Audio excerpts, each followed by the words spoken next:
की शुरुआत मेरे पिताजी ने शिमला से ही 1955 में की थी। इवन मेरे जो ताया जी थे, रमेश गौड़, अगर आपने नाम सुना हो, जिनका फागली वाला नाटक, जिसके हजारों की संख्या में शोज पूरे हिमाचल प्रदेश में हुए, काबुली वाला, वो भी यहीं के थे। तो हमारी पूरी फैमिली एक तरह से यहीं की है। मेरे दादा दादी वगैरह जो है वो, मेरे दादाजी डिस्ट्रिक्ट सिरमौर को बिलोंग किया करते थे, जैसा कि बाद में हमें बताया गया। तो वैसे पूरी तरह से हम हिमाचली हैं। और यहीं से मेरा राष्ट्रीय नाट्य विद्यालय में सिलेक्शन भी हुआ था। 1955 में मेरे फादर ने ऑल इंडिया आर्टिस्ट एसोसिएशन की स्थापना शिमला में की थी, जिसके तहत हम ड्रामा डांस कॉम्पिटिशन्स, फेस्टिवल्स यहाँ पर करते आए हैं। कोविड की वजह से पिछले 2 साल से वो रुका हुआ है। इस साल होगा नहीं होगा प्रभु जाने, नहीं, लेकिन शायद संभवतः होगा जरूर। तो शिमला के साथ नाभा में रहते थे, बचपन यहीं कटा। उसके बाद फिर हम अपने दादा दादी की वजह से, दादी की वजह से खासकर, कालका शिफ्ट हो गए थे। फिर मेरी मदर ने वहां पर एक स्कूल खोल लिया था, फिर वो वहां चला। तो फिर बाकी का जीवन हमारा जो है कालका से रिलेटेड रहा। लेकिन ऑल इंडिया आर्टिस्ट एसोसिएशन की वजह से संबंध शिमला से बना रहा, क्योंकि हर साल ड्रामा कॉम्पिटिशन जो है वो यहीं पर होता है और यहीं पर हो रहा है। सर, जिस आपने शुरुआत आपकी शिमला से यहाँ पर की गई, कुछ यादें अभी जो जुड़ी है खासतौर पर नाभा से, या बात करें शिमला शहर से, कुछ यादें आपके दोस्तों की? और नाभा की अगर बात करें तो नाभा से अनुपम खेर भी नाभा में ही रहते थे। जी बिल्कुल जी, बिल्कुल। नाभा की बहुत पुरानी यादें हैं। नाभा में उस समय बहुत घर हुआ नहीं करते थे, पूरे खाली खाली मैदान थे। वहां पर वॉलीबॉल वगैरह बहुत खेला करते थे। बहुत खूबसूरत गार्डन था। और मैं नाभा हाउस के रामलीला कभी नहीं भूल सकता। नाभा हाउस की रामलीला, मतलब इतनी बढ़िया रामलीला होती थी कि मैं, मतलब वो जो राम का रोल किया करते थे बचपन में, वो मेरी स्मृतियों में आज भी है। और मैं अपनी मम्मी को बोलता था, मम्मी मेरे ना सपने में वो अंकल आते हैं जो राम का रोल करते हैं। तो वो पूरी रामलीला, वो जहां वो होती थी वहां मैं दोबारा भी होके आया। लेकिन वहां पर कुछ मीटिंग वगैरह चल रही थी और बहुत कुछ बदल गया, बहुत सारी कारें खड़ी, तो एक खालीपन बहुत। नाभा हाउस का मंदिर जो था वो हमारे सामने बना ही था उस समय, वो मंदिर अभी भी है। तो ये सारी यादें नाभा से जुड़ी। वहीं से मैं सेंट्रल स्कूल के लिए पैदल जाया करता था, यहाँ पर जो जाखू वाला सेंट्रल स्कूल है, फर्स्ट में मैं था वहाँ यहाँ पर। और वहां से आना जाना, फिर एक बार बरसात में बहुत भीग गए, बुरा हाल हो गया, बहुत बीमार हो गया यहाँ पर, मुझे टाइफाइड हो गया, फिर इन्फ्लुएंजा हो गया। तो फिर मुझे डॉक्टर ने कहा कि गौर साहब आपके बेटे को जो है ना, ये यहाँ का वेदर सूट नहीं करेगा।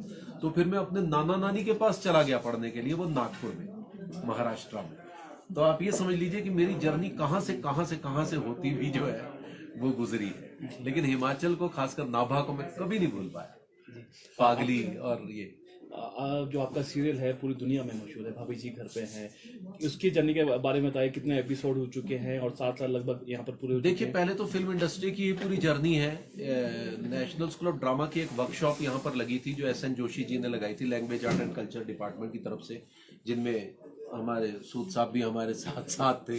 1 महीने की वो वर्कशॉप जो थी, उसमें हमने हबीब तनवीर साहब का नाटक आगरा बाजार किया था, जो देवराज अंकुर साहब ने डायरेक्ट किया था।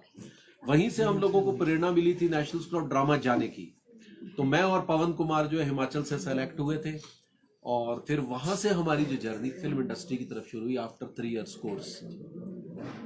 तो बॉम्बे जाकर बहुत स्ट्रगल करनी पड़ी। उस समय डिजिटलाइजेशन का जमाना नहीं था, ये हमारे हाथों में नहीं थे, इसलिए हमें फोटोज जो है बकायदा ऑफिसेज में जाके ड्रॉप करनी पड़ती थी। बार बार अपना फोटो के पीछे बायोडाटा लिख के, सर मैंने ये किया, सर मैंने ये किया, सर मैंने ये किया। फिर वो जो है, पता नहीं बाद में शायद वो डस्टबिन में भी फेंक देता होगा फोटो, पता नहीं। तो इस तरह की हमारी स्ट्रगल रही है। आजकल के बच्चों के लिए स्ट्रगल इसलिए आसान है क्योंकि एक बटन दबा के मेल कर दोगे आप अपनी फोटोग्राफ्स, बार बार उनको मेल करते रहोगे, बार बार टैप कर सकते हो। उस दौरान में दूरदर्शन पर ही डिपेंड होता है। हाँ, डीडी बंद का जमाना था, सैटेलाइट चैनल्स थे नहीं, तो ले देके इक्के दुक्के सीरियल उस समय बन रहे थे, जैसे चाणक्य हो गया या डिस्कवरी ऑफ इंडिया हो गया, बस, और कुछ भी नहीं था। तो मैं वहां पर बहुत बीमार हो गया बॉम्बे में, और मैंने वहां से प्रस्थान कर लिया, मतलब वापस आया। फिर मेरे पापा ने मुझे कहा कि अब क्या करेगा भाई, तू छोड़ दे यार ये थिएटर वेटर, यहीं पर अपना हिमाचल में सॉन्ग एंड ड्रामा डिवीजन में लगा दूंगा तेरे को। नई पब्लिक रिलेशन है। सर, कोविड की बात करें, कोविड की काफ़ी मार पड़ी है, खास तौर हर वर्ग पे पड़ी है। अगर हम इंडस्ट्री की बात करें, फिल्म इंडस्ट्री की बात करें, कितना फ़र्क वहाँ पर पड़ा है इंडस्ट्री में? देखिए, बॉम्बे फिल्म इंडस्ट्री में बहुत ज़बरदस्त असर पड़ा है। कोविड का असर ये पड़ा है कि बहुत सारे स्ट्रगलर बेचारे जो आए थे, अभी अभी आए थे और इससे पहले भी जो थे, जो अभी कहीं ना कहीं स्टैब्लिश नहीं हो पाए थे, वो तो बाकायदा छोड़कर चले गए वहां से। और बहुत सारे लोग, एक्चुअली क्या होता है बॉम्बे में ना, हल्का सा काम बच्चों को मिलता है तो वो अपने घर खरीदने के लिए बड़ा दौड़ते हैं कि एक छत हो जाए। बॉम्बे में एक छत होने का मतलब बहुत बड़ी बात है। मतलब एक छत है भाई, मेरे पास मेरा घर है, अब मैं स्ट्रगल कहीं भी कर सकता हूँ। वो 11 महीने के रेंट के फेर से मैं निजात पा जाऊंगा। तो वो क्या करते हैं बेचारे, किसी ने लोन ले लिया मान लो, अब कोविड की वजह से वो किस्तें नहीं भर पा रहा है, बुरा हाल हो गया। वो तो अपना बार बार टैप कर रहे हैं। इसमें कई लड़कों ने सुसाइड किया है क्योंकि काम नहीं हो रहा है। पैसे प्रोड्यूसर्स ने रोक रखे हैं कि भैया हमें खुद नहीं मिले सामने से, तो कहां से दे तुम्हें। तो एक तरह से मुफलिसी की हालत में वो लोग बेचारे आत्महत्या करने पर मजबूर हुए। बहुत बहुत बहुत एक्टर्स हुए हैं, आपने पढ़ा ही होगा, देखा ही होगा। तो कोविड की ये मार पड़ी है, हमारे ऊपर मार ये पड़ी है। भले ही हम लोग अभी कहीं ना कहीं टीवी इंडस्ट्री तो इस्टेब्लिश हैं, हमारे पैसों में कटौती हुई है 15% 20% कम करो सारे ये, उस मार से हम लोग जो जूझ रहे हैं। लेकिन प्रभु की यह असीम कृपा रही है कि लॉकडाउन जो 2 महीने रहा, उसके बाद हमारा काम तुरंत शुरू हुआ और बीच में भी हम कहीं ना कहीं काम करते रहे। लेकिन जो स्ट्रगलिंग एक्टर्स है उसके ऊपर बहुत बड़ी मार पड़ी है। और जूनियर आर्टिस्ट जो होते हैं, जो क्राउड में काम करते हैं, आपको पता होगा फिल्म इंडस्ट्री में एक जूनियर आर्टिस्ट कैटेगरी भी है।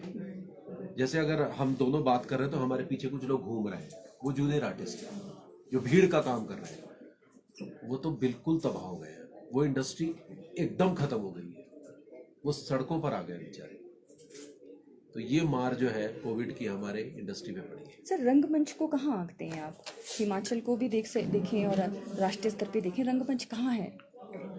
देखिए, मैं अगर हिंदी रंगमंच की बात करूं, जी, सूद साहब भी बेहतर जानते होंगे, हिंदी रंगमंच की हमारी परंपराएं जो है वो बहुत ठोस परंपराएं नहीं है। कंपैरेटिवली बंगाली रंगमंच, मराठी रंगमंच या गुजराती रंगमंच की अगर तुलना करें तो, क्योंकि वो लोग कमर्शियली बहुत हिट है। वहां का जो कलाकार है वो थिएटर से रोजी रोटी कमा के बहुत अच्छी जिंदगी जी सकता है। लेकिन हिंदी रंगमंच का कलाकार अभी भी जो है वो रोजी रोटी की ही तलाश में घूमता है, क्योंकि उसको एक नाटक करने के लिए ज्यादा से ज्यादा कितना पैसा मिलता होगा? बहुत कम कंपैरेटिवली। तो इसीलिए जो है हिंदी रंगमंच की ठोस परंपरा न होने की वजह से हिंदी रंगमंच अभी भी इतना उभर के नहीं आया है। मैं प्रोफेशनल रंगमंच की बात नहीं कर रहा हूं, क्योंकि राष्ट्रीय नाट्य विद्यालय या रेपेटरी कंपनी, रंग मंडल कहीं ना कहीं स्ट्रांग है क्योंकि उनको फाइनेंशियल एड है। लेकिन जिन लोगों को फाइनेंशियल एड नहीं है उनकी हालत हिंदी रंगमंच में सही नहीं है।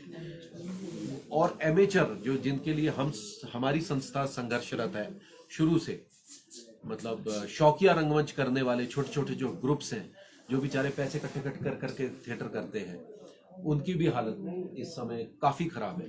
लेकिन हमारी संस्था जो है इस समय बहुत काम कर रही है। इसमें हमने एक सुदर्शन गौड़ वेलफेयर फंड बनाया है जिसके तहत हम उनकी बहुत हेल्प कर रहे हैं। और कोविड में हमने फाइनेंशियली हेल्प की है उनकी, ताकि वो स्टैंड रहे, खड़े रहे।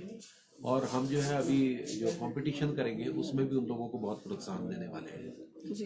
लेकिन कुल मिला के थिएटर की जो स्थिति है हिंदी थिएटर की, वो कमजोर है। लेकिन एक चीज और पॉजिटिव हुई है कि पहले रंगमंच को जो है वो बहुत अच्छी है दृष्टि से देखा जाता था। लेकिन अभी जो है because of television, because of lots of opportunity और डिजिटल प्लेटफॉर्म, काफी रंगमंच के कलाकार आगे आ रहे हैं, काफी सारे ग्रुप इस्टेब्लिश हो रहे हैं और आगे आ रहे हैं। सरकार का सहयोग भी हुआ है, काफी हद तक सरकार ने सहयोग दिया है थिएटर की परंपरा को डेवलप करने में। बहुत सारे शोज जो है, जैसे वहां पर एक शो चल रहा है आजकल मुगले आजम नाम से, और वो बच्चे को उन्होंने कलेक्ट किया है, बहुत विशाल शो बनाया है, उसको बहुत एड भी है और बहुत पैसे भी वो लोग दे रहे हैं एक्टर्स को। तो ये ऐसे ऐसे शोज जो है ना वो बहुत हेल्पफुल हो रहे हैं एक्टर्स के लिए, रंगमंच के कलाकारों के लिए।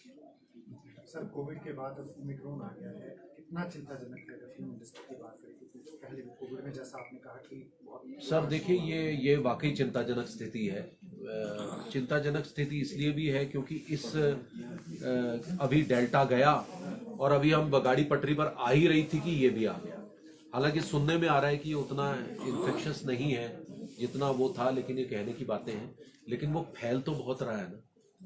हालांकि सब बढ़िया बात है कि काफ़ी हद तक वैक्सीनेशन का प्रोग्राम सरकार ने पूरा किया है। भारत देश में जहाँ पर इतनी भारी पॉपुलेशन है, वहाँ पर 135-40 करोड़ लोगों का टीकाकरण करना और इन लोगों को संभालना, ये भी एक बहुत बहुत बड़ी मुहिम है जिसको सरकार ने पूरा किया है। लेकिन खतरा तो है सर। सर काफ़ी ज़्यादा नुकसान कोविड की वजह से हुआ। कैसे जो इंडस्ट्री है, खासकर जो जूनियर आर्टिस्ट, जो स्ट्रगलर्स है, उनके लिए कैसे रिवाइव कर सकते हैं? हाँ, मैंने आपको बताया ना यही बात कि स्ट्रगलर और जूनियर आर्टिस्टों की तो लाइफ बिल्कुल खत्म हो गई है। वो तो बेचारे, एक ने तो ठेला लगा लिया था, अभी वो फल बेच रहा था बेचारा। मतलब यहाँ तक की नौबत आ गई है कलाकारों की। जूनियर आर्टिस्ट की बात कर रहा हूँ, एस्टैब्लिश कलाकारों की नहीं। ठीक सर, आप लेकिन हिमाचल यहाँ पे ना एक और ऐड करूंगी कि there are many established artist, you know, like sir Rohit ji भी रहे हैं, तो उन्होंने हेल्प किया है जूनियर आर्टिस्ट को, कई लोगों को हेल्प किया और आज भी कर रहे हैं। कई लोग साइलेंटली कर रहे हैं, कई लोग साथ में क्राउड फंडिंग जो बोलते हैं ना हम लोग, जो नॉर्मली होता है ऑनलाइन, वो लोग ग्रुप में आके कर रहे हैं, तो उनके लिए एक सपोर्ट है। लेकिन एक इनको आया था फोन फ्रेंड का, और अभी क्योंकि नौकरी काम नहीं है तो पैसा नहीं आ रहा है, तो उसका घर हार्डली 21 लाख का था। सो ही वाज रिक्वेस्टिंग अस कि आप खरीद लो, क्योंकि मेरे पास पैसा देने को नहीं है बैंक के लिए, और बैंक इतना प्रेशराइज कर रही है कि उसका जीना हराम हो रहा है बेचारे का। सर जैसे हिमाचल लोक कलाकार भी हैं और लोक कलाकार भी होते हैं, उनकी स्थिति भी बदतर हो गई, कोई सुझाव है सरकार के लिए आपके पास? जी देखिए, सुझाव तो नेचुरली यही है कि हमें फाइनेंशियल सपोर्ट अगर दें उनको तो बहुत बेहतर है, और मैं ज़्यादा नहीं इस विषय में बोल पाऊंगा सर। जिस तरह हिमाचल की बात क्योंकि करें, वाकई उनकी स्थिति मैं समझ सकता हूँ। हम तो करेंगे अपनी तरफ। स्टेज चला गया है।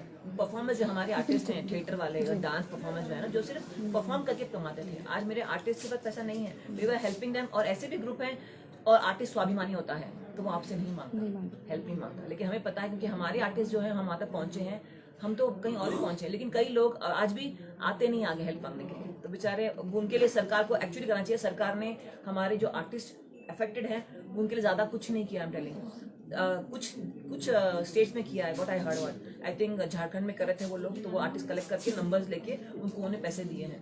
लेकिन बहुत सारे स्टेट्स में अभी भी करना बाकी है, और सरकार ही कर सकती है, they have to do it. Sir Himachal से आप रिलेटेड हैं, हिमाचल में रहे हैं, अभी यहीं से आपकी जर्नी शुरू हुई है। आने वाले समय में किस तरह के जो है यहाँ पर प्लेटफॉर्म जो है यहाँ के जो कलाकार को यहाँ पर देंगे आप, और आपके कौन से आने वाले जो प्रोजेक्ट है? सर 2 सवाल। देखिए, जो यहाँ की जो स्थिति है, मैं माफ़ी चाहूँगा, जो प्रेजेंट स्थिति है उससे मैं बहुत वाकिफ़ नहीं हूँ, क्योंकि मैं ज़्यादातर बम्बई में हूँ। ये शायद अपने DPRO साहब ज़्यादा बेहतर बता पाएंगे। बहुत ज़्यादा अच्छी स्थिति नहीं है, ठीक है। मतलब पूरे देश में हिंदी रंगमंच की स्थिति बहुत अच्छी नहीं है, तो फिर हमारा तो छोटा सा स्टेज है। सर कोविड से पहले अच्छा तो एक चीज आपने पूछी थी कि मेरे नए आने वाले प्रोजेक्ट कौन से हैं। देखिए, अभी मैं जो हूँ ना, जी टीवी के साथ एक्सक्लूसिव कॉन्ट्रैक्ट में बंधा हुआ हूँ। जब से हमारी पहली भाभी छोड़ के गई थी, शिल्पा शिंदे, तब से जो है वो चैनल वाले बड़े घबरा गए। सर उन्होंने क्यों छोड़ा था? इन्होंने तंग किया। तो उनकी पर्सनल कुछ वजह रही होगी, पर प्रोड्यूसर के साथ शायद उनकी नहीं बनी होगी। और क्योंकि ये भी लेडी और वो भी लेडी है, तो लेडी और लेडी तो आप समझ ही सकते हैं। सही नहीं पकड़े।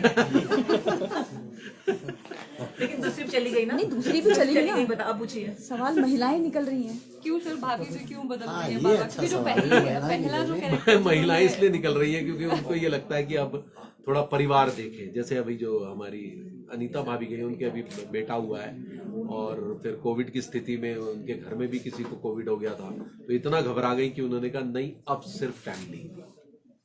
ये कुछ स्थिति नेचुरली लेडीज के साथ होती है। और तो मैं क्या बोलूँ।